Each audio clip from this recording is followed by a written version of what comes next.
Dave Grohl, it was one of those things on life's to-do list, just ticking off, playing the Isle of Wight Festival. Well, he phoned his mum from my office and she said, "Son, where are you?" He said, "I'm at the Isle of Wight." She said, "I was there in 1970. It's the one that got away. The one that got away is Prince.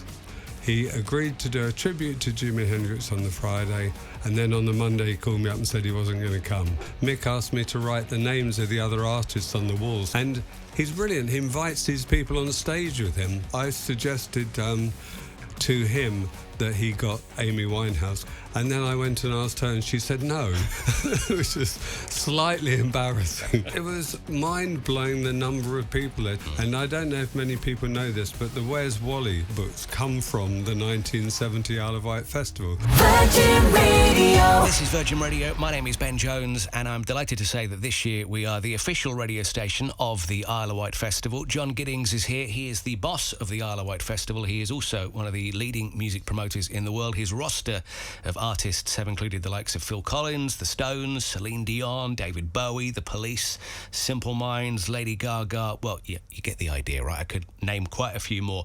Good to see you. Good to see you too. Thanks for having me. Well, it's nice to be here, and it's nice to have you as part of this radio station and for us to be part of your festival. And I guess the purpose of this show is to give our listeners a little taste of the history of the Isle of Wight Festival, because it is quite a remarkable history. And we played Jimi Hendrix there all along the Watchtower. Jimmy was there in 1970, yeah. And so were you, I think. I was indeed. I was a schoolboy at the time, and I remember hitchhiking to the south coast, getting on a ferry with 3,500 other people, walking for miles, coming over a hill, and it looked like Battle of the Somme. It was extraordinary. Apparently it was 500,000-600,000 people. You could smell it before you could actually see it. And it was just amazing that all these people had come to see the bands that I'd only ever heard in my bedroom. I didn't, I couldn't imagine it until I actually saw it, and it just affected me for the rest of my life. It was an incredible experience. And a huge coming together of people as well. That number is quite staggering, and we'll come back to that a little later. But that was the third year that the festival had been on, and it's sort of grown with each year. And it's also grown, I guess, with that sort of youth culture movement that was waking up around the world in the late 1960s and early 1970s. What was it like being a young music fan at that moment? Did you know something special was happening? Well, I was the tail end of hippiedom, really. When I grew up, I wanted to be a hippie, and I really wanted to grow my hair and wear flares and not smoke dope, but I saw other people smoking dope. Honest, Gov. Yeah, exactly. It was just amazing to become part of something. It was a counterculture out of the end of the 60s, and although I was the tail end, you felt that the world was changing. It's like that Cliff Richard film when it goes from black and white to Technicolor. The experience was like that. And to see your heroes on stage, Jimi Hendrix and the Doors, was extraordinary. Even Emerson, Lake and Palmer doing their first ever gig in front of that many people.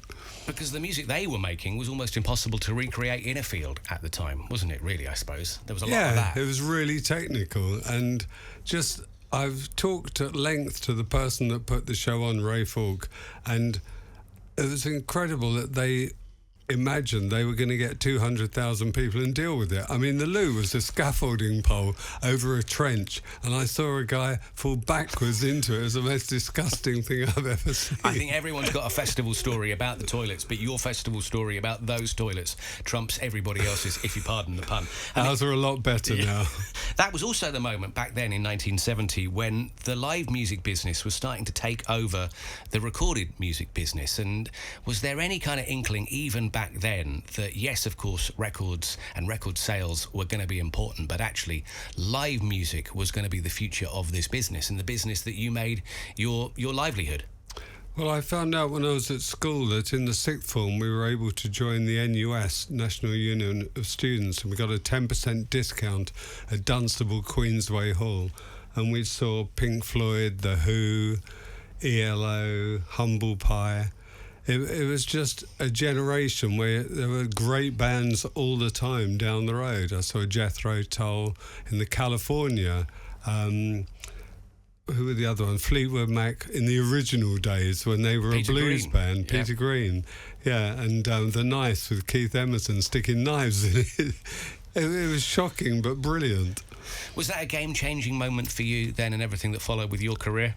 Well, I had my friend was in a group and his group split up at school. I think I was 14 or 15. He said, learn to play bass, we'll pull a few chicks. I thought, I'm in. But there's a dawning realisation when you play with other people and they're musicians and you're not. I found out I was better at booking the gig than actually being in it. But at least I realised at an early age. I mean, The Doors, I've seen some of that performance, the energy on those shows, particularly the early days. It's just something that, yes, the lineup this year is fantastic. Live music this year across the board is fantastic. But I think to have been there, if I could go back in time, I think I would go to the 1970 Isle of Wight Festival. How long did it take you to get home? I can't remember getting home. I think Jim Morrison had just been arrested recently for exposure in Miami or something. So it was mind-blowing the number of people there. To find your friends in the audience was the hardest thing. And I don't know if many people know this, but the Where's Wally books come from the 1970 Isle of Wight Festival. I didn't know because in between the acts, there was a roadie called Wally who they couldn't find, and on stage they were shouting out, Wally, where are you? And the whole audience, 500,000 people, joined in shouting, and between every act the whole audience started chanting the name Wally. Oh my goodness, I never knew that. And There's a piece of information for you didn't know. I love that. So let's talk about bringing it back, because obviously if there are 500,000 people on the Isle of Wight at the time in 1970, the locals, the residents, the council were up in arms, and they passed a law prohibiting large gatherings for quite some time thereafter. Well, there were only 100,000 people living there, so they trashed the island completely. The locals were quite up. Well, not all the locals, actually. Half of them were supportive of it, but the local MP brought in an Act of Parliament banning a gathering of more than 5,000 people overnight for the next 32 years. So there wasn't a festival there for 32 years. And we were given permission in 2001 to recreate a festival, not of 500,000 people, but we were given permission for the Queen's Jubilee, actually. Why bother, though? I mean, you've got this incredibly successful career as a promoter, and you're working with all these bands and artists.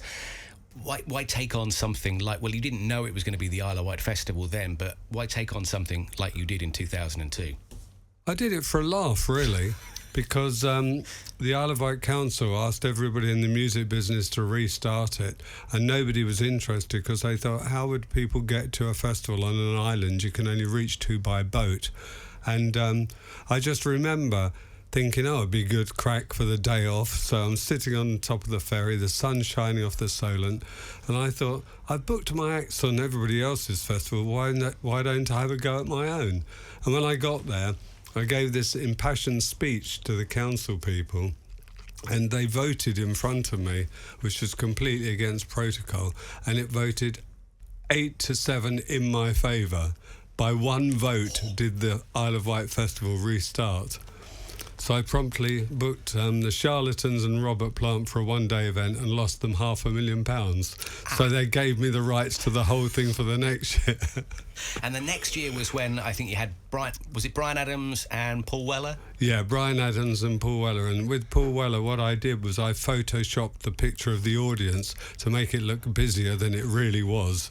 So I doubled it. So if you look carefully at the picture, you'll see the same people left and right. And then I promptly lost £500,000 myself. But I was so deluded, I thought I could make a success of it. And then the third year, I managed to book David Bowie and The Who, and the rest is history. Well, we'll get to that in a second, but bringing the Rolling Stones to the Isle of Wight. Surely when you look back at the years that you have been doing this since 2002, that is probably up there as one of your most proudest achievements. The luckiest thing that happened was that Keith Richards fell out of a tree the year before, because he fell out of a tree. We had to cancel the tour halfway through and reschedule it for the next year. And I saw a gap in the itinerary and put the Isle of Wight Festival into it. And Ronnie called me up while I was moving the schedule, And he said, "I've got to tell you something, John." I said, "What?" He said, "It wasn't a coconut tree." I said, "Go away, I'm busy. I'm rescheduling your tour." And he said, "But I haven't wasted my time. I've painted a picture of Jimi Hendrix playing the Isle of Wight Festival, which you can sell as a poster," which is so generous. It's a Ronnie Wood poster. Well, that's classic Ronnie as well, isn't it? He's Yeah, got a heart of very gold. much so. Got an absolute heart of gold.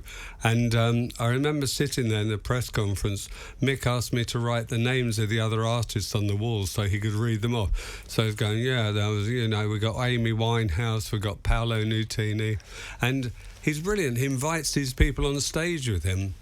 And I suggested to him that he got Amy Winehouse because I thought he would I'd need his permission first, and he said yes willingly, and then I went and asked her and she said no, which is slightly embarrassing. So I had to spend the rest of the day persuading her to get up and sing with the Rolling Stones, which she did, and you can catch on the internet. It's fantastic. It's a great performance, and she was sort of running around backstage. I can actually remember hearing them do some of the rehearsals in the That's right, backstage in the backstage wow, dressing room. Pinch myself. This is one of those moments that you're not gonna forget. Along with the Rolling Stones playing, and I guess the crazy thing about the Rolling Stones playing the Isle of Wight Festival was that overnight you had to rebuild the stage, which in itself is not an easy thing to do. Tell us a little bit about that. Was that one of their demands? It wasn't their demand. They were going to do what's called the B show, which means they weren't bringing their B stage. I know it's a funny way round, but I demanded that they had the whole show with them, so it cost me £100,000 to build this ramp into the middle of Seaclose Park in which they played 3 acoustic songs. But I thought, if I get run over on Monday morning, at least I brought the Rolling Stones to the Isle of Wight. So that was a huge moment, but I think probably 4 years before that, and we were talking about this earlier on, bringing David Bowie to the Isle of Wight Festival, and that year was really this sort of, it was lighting the blue touch paper to this festival becoming one of the UK's most loved festivals. And in 2004 you have David Bowie, you have The Who making their 3rd appearance at the Isle of Wight Festival, and you have Stereophonics. More on them in a moment, but that was an incredible lineup. How do you go about convincing an artist like David Bowie to play a festival which at the time is in its infancy? Well, I was his agent booking his tour. That helps. But you still got to pay them.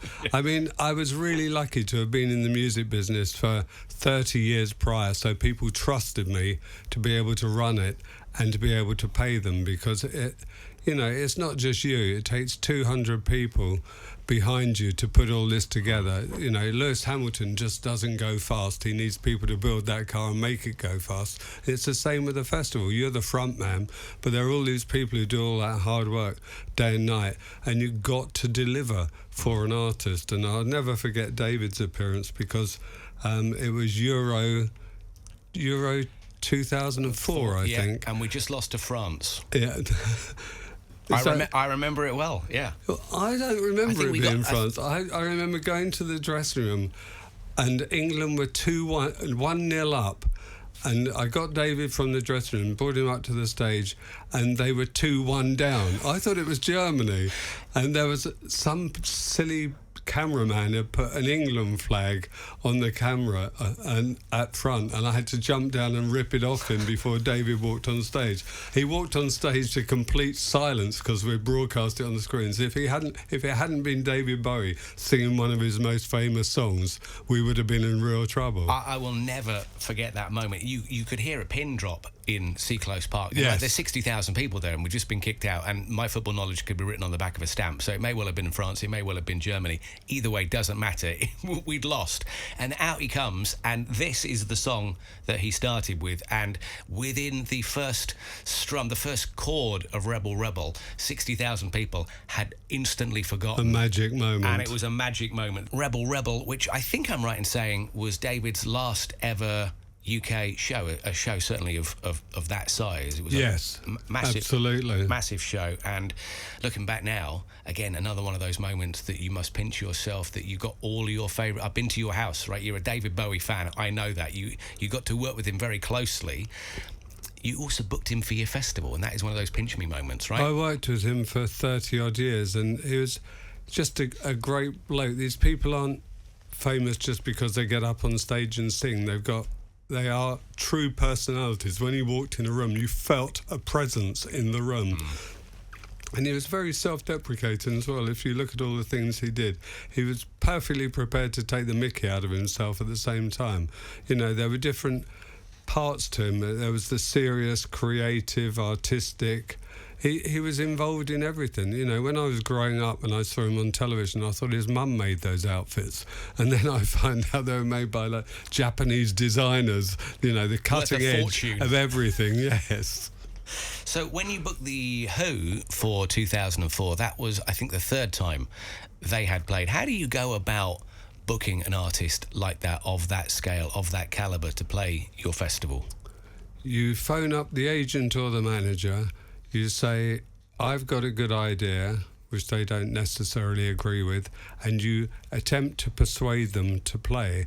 I mean, Coldplay I persuaded to play because on the Brits, they made a speech and it sounded like they were retiring or going away. So I went and knocked on the dressing room door and said, the way to tell the population that you're not retiring is to play the Isle of Wight Festival, and they thought that was a good idea. It's off the cuff, you make things up as you go along, but that's the crack of doing it, that's the enjoyment, that's the fun. What is it about the Isle of Wight Festival that makes it such a special live music event in the calendar of live music in the UK? Well, first of all, it's like going on holiday because you've got to cross the water to get there. It's the sunniest place in England or the UK, and it's just like going on holiday. It's the first of the summer season. Everybody's fresh and everybody's up for it and up for a good time. It just feels different when you get to the island.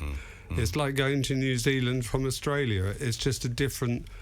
I can't describe it, but there definitely is a magic about that island. Yeah, the microclimate on the Isle of Wight is something quite special. And actually, I mean, not only is it special for us as music fans, it's also special for the artists as well. Dave Grohl had the poster in his bedroom as a kid growing up, and it was one of those things on life's to-do list, just ticking off playing the Isle of Wight Festival, and the Foo Fighters smashed it. He phoned his mum from my office, and she said, "Son, where are you?" He said, "I'm at the Isle of Wight." She said, "I was there in 1970. I want to play another one of my personal highlights, and it's quite an unusual one because it's Spandau Ballet, and it's the band doing Gold. And the reason that this is a personal highlight for me is because I think it was a blisteringly hot summer's day, as it so often is at the Isle of Wight Festival. And I will remember being fortunate enough just standing just to the left of the stage and watching this band do this sort of reunion set, I guess. And there was a guy in a gold lame suit, in a onesie, that was it, in the middle of the crowd. It's in the film, the end of the film. Well, I think it's also in their Soul Boys film as well that they redid. But tell us a little bit about that, because they hadn't actually played live for some time, and you were involved in that reunion tour as well, I think, weren't you? Well, they'd never played a festival. That's the weirdest thing about it all. And I mean, they were always perceived as a pop group, but they're so much more. They were so musical, and they were appreciated much more when they reformed, and the musicality came across, and they just rose to the occasion. You could see they were enjoying being with each other again, and that projected itself to the audience. So at what point after 2024 do you start thinking about 2025? I was thinking about 25 when 24 had sold out, so actually before the event took place. And it's just, you have to work out who's going to be touring, who matches with who. It's like putting a jigsaw puzzle together, because you don't want 10 acts the same on the same stage. You want the audience to move around and experience different things. I mean, there's 15 stages there, down to the smallest one in the woods. And I love watching people enjoying different things in the cashmere tent, in the intoxicated tea rooms, just doing something different as opposed to just watching groups all day long. And because it's a safe environment, because there's acts from past, present and future. I mean, we had Sabrina Carpenter in the Big Top last year. Look how she's developed, right? Yeah. And it's just, you can go with your parents and the kids can go off one place, the parents can go off somewhere else, and they can regroup later on the campsite. it's just really enjoyable to see an audience enjoying themselves, because people always say to me, who's your favourite act of all time? And I always say the audience, because the audience pay me to come. I pay the artist to come. But it's a different relationship. But you also have a great knack of being able to spot who's going to be good, who's going to be big in like 8, 12, 15 months out. And I've seen you do it on countless occasions. Like Paolo Nutini was a great example, you know, someone like that. And there's other artists. I mean, this year you've managed to get Amy McDonald to play on the Friday, and Amy's just come back with a very critically acclaimed new album. You've got the Lottery winners, who I still think are a little bit under some people's radar, but they've just had their second #1 album. Is it your job to sort of scout out who's going to be big, who's going to be hot, or are you just immediately always tapped in? You listen to what everybody's got to say. You can pick up a vibe on a band. You know, the first time someone mentions it, it goes in one ear and out the other. Second time, it registers in the back of the brain. Third time, you think, blimey, I better go and see them. I mean, I went and saw Alessi Rose the other day at Coco, and she's playing the Big Top on Sunday afternoon. She's going to go down a storm. She's going to be a big star. There's the Claws, there's the Lilacs on the Big Top, there's the This Feeling stage, which is where I got the K's from. You know, there's bands for every age group across the board. Yeah, I mean, literally Alison Moyet, Midge, and you got Justin Timberlake, you got Stereophonics, Razorlight, Clean Bandit, Dean Lewis. I mean, we could sit here all day and wang on about the full lineup. It's on the website. And, I mean, I remember, would it have been 2004? Yes, it must have been. Kelly dressed in a sort of little tipping his hat. It was all in white. It was a tribute to Bob Dylan for when he played there in 1969. I didn't get it until someone said to me, look, he's wearing the same outfit. I said, well, it's not exactly the same outfit. It's, you know, X years later. But they are one of the great British rock bands. I don't think they get the respect that they deserve. They're very underrated, and he's a true star.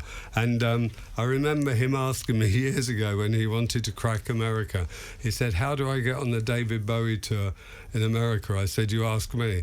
But before that, he had suggested something inappropriate he might do to someone just to do it, which I can't repeat on radio. But anyway, I gave him the tour because he's a good bloke. Who's the one that got away? The one that got away is Prince. He agreed to do the show on... I wanted to do the anniversary of Jimi Hendrix playing there, so it must have been, 50 years later or whatever. And he agreed to do a tribute to Jimi Hendrix on the Friday, and then on the Monday he called me up and said he wasn't going to come. So for 3 days I had Prince playing the Isle of Wight Festival. I didn't even have time to announce it. He was a slightly difficult cove to deal with. I'm sure. I mean, I have been lucky enough to see some of my musical heroes there who are no longer with us, the likes of David Bowie, the likes of Tom Petty. Is there anyone still around yet that is on the to-do list, that is on the hit list? I mean, Fleetwood Mac were amazing, and they've gone as well now. Yeah, you haven't mentioned Depeche Mode, Blur, Arcade Fire, Pearl Jam, Neil Young. I mean, there's a whole new era of artists coming through, and you've got to keep up with the times, and you can't just get older acts, obviously, so you need to develop and move around and think of what's coming and plan ahead. That's what it boils down to. I mean, I'd love to reform Pink Floyd, but there's 2 chances of that, right? Yeah, indeed. Or Led Zeppelin. Indeed. That's my era. What about McCartney, though? You got McCartney to play, and that was a very special year. Oh, God. They phoned me up on the Sunday morning and said, have you got anybody that does acrylic nails? And I thought they were taking the mickey. I'd never heard of acrylic nails, and I thought I'd better check it. Are they playing the Big Top acrylic nails? So I thought I'd better check this out and ask my concession lady. She said, well, I haven't got the stuff, but we do actually do them. So I phoned someone in Cowes who turned up with a little vanity case, and I thought it was for one of the backing singers, but it was actually for Paul himself. He hardens his nails to play the acoustic on Yesterday, and he had a nice cup of tea with the lady from Cowes who did his acrylic nails. Wow. That's a great story for her for the rest of her life. I bet she's dining out on that story. John, what does 2026 look like? Have you started to think about that? We've started making offers for bands to play the 2026 festival, and I have no idea which way it's going to go, but I'm already working on it, believe you me. So this is the weird thing, you see, because what started out as a sort of a side hustle, as a passion project, has now become something that can actually occupy your entire life, can fill your entire year, and it isn't just 4 days in June, it's 52 weeks of the year. Well, it's a hobby. I don't like gardening. I don't like golf. I've got to have something else to do. There's no more fun you can have in life than having your own festival. It's the best job in the world. Paying the groups you love far too much money and inviting your mates. One question I did want to ask you is it harder? Is it harder looking for great bands to play festivals when actually bands today are struggling to get the cut through that maybe they were 10, 15 years ago? It really is all about the solo artist these days. Yeah, there's less bands now because music has moved on, and streaming has a lot to do with it as well. You don't have... I mean, who buys albums nowadays? People use Spotify, listen to individual tracks. It's, you know, it has to be an artist who's capable of commanding an audience of 50,000 people in a field and have some hits up their sleeve to keep the audience entertained. I mean, when Fleetwood Mac played, I said, you know, you do that acoustic 20 minutes in the middle of the set. They said yes. I said, well, don't do that, because in case it rains you'll die at that point. Yeah. And they took my advice and didn't. But I think there's always lots of new bands that are coming through. You know, we've had Muse, a great rock band. You see the 1975 are there now. Bring Me the Horizon. There's plenty of future to be had. But I imagine somewhere down the line I'm going to have to hand over the mantle to someone else. Wow. Okay, well, not this year, and we look forward to seeing you there. Not that long to go, 19th to the 22nd of June. All the tickets, all the details. I think it's a great lineup. Sting, Stereophonics, and Justin Timberlake, your headliners at this year's Isle of Wight Festival. John, we will see you there. Thank you for your time. Thanks for having me. I appreciate it. See you there. Virgin Radio.